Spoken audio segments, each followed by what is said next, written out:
Okay, we're here at the ranch. We're comparing the factory-provided Voyager rear view camera system with a brand new Haloview BT7 Touch. And what I've done to see the difference is basically I've powered up the lights in order to get the camera active. There's the factory camera right there. There's the BT7 camera right there. So they have approximately the same field of view, which is nothing but the back of my barn. So we'll be able to compare. Powered up the BT7 with 12 volts. And over here, I have both monitors set up side by side, both powered. It's interesting that they are not colliding since they both are on 2.4 gig. And there's a major difference. Major difference. And right now, see if I can get these to pinch off the iris. There we go. That's the BT7, and the colors are perfect, and the resolution is super sharp. If I get closer, I'm going out of focus, but there you go. The leaves are very distinct. Over here, this is the factory-provided unit, and I've fine-tuned the color and the contrast to try to match up, but there's no difference. It's amazingly different, and I'm pretty happy with this particular solution relative to this solution, which I've had a hard time seeing. Now, the offset angle issue is a little bit better. As you can see, I can still see that. That starts to pinch off a little bit.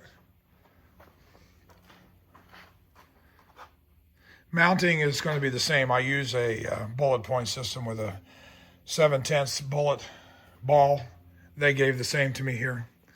So this solution is going to be much easier on my eyes, and the only thing I have to concern with now is hopefully the distance, the coverage from the 25-foot FB to the truck is still the same.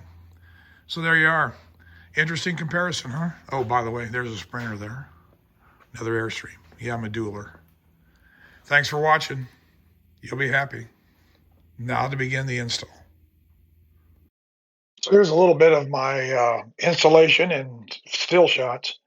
First, there's the factory camera, the Voyager WVSXM70, which I'm not real happy with, and I don't think a lot of people are happy with, and that's why a lot of them are moving to the BT7 by Haloview. So I begin the disassembly, 3 set screws on either side to set the tilt angle.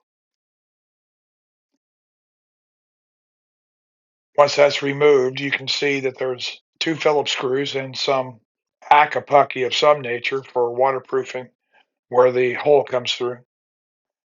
After I removed the Acapulco, there was a strain relief that was plugged into the hole, which made it impossible to move the wire in or out.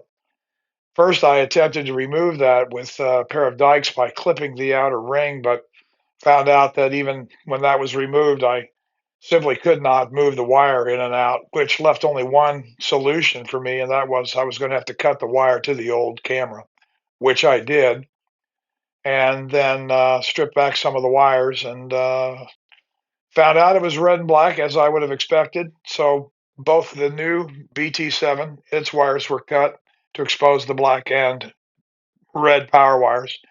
And then the wires were also cut and stripped on the wire that was coming out of the top of the Airstream.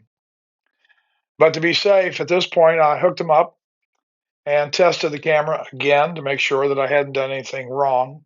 And I had a perfect picture. So I continued forward and soldered the wires together. Now they give you crimps with the BT7 kit. I opted not to use that. I wanted to solder the wires together, which I did. Also, I used some of my favorites, Sikaflex 221, which is kind of my go-to waterproofing device or substance that I've used on a lot of Airstreams. Put a little bit around the hole because when I put the rubber backing on, I wanted to make sure that the hole didn't leak, and I also put some along the top in order to make sure the water coming from the top didn't penetrate behind the rubber backing, and I leveled it. A little bit of concern because of the tilt on the bend on the Airstream that water could get in. Put the back on the camera, check the screws. They were They were calling for about 1/8 of an inch. I think I tried 7/64 as a hole to begin with, but it didn't screw in right. I opted to screw the screws in and drill the holes prior to putting the camera in so that I could make sure that everything was cool. Also used some self-adhesing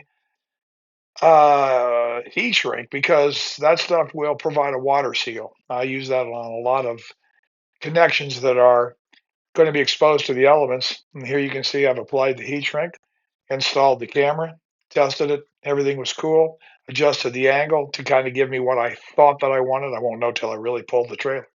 So that's my install. I would suggest maybe moving forward, it's 400 bucks, but big time improvement in image.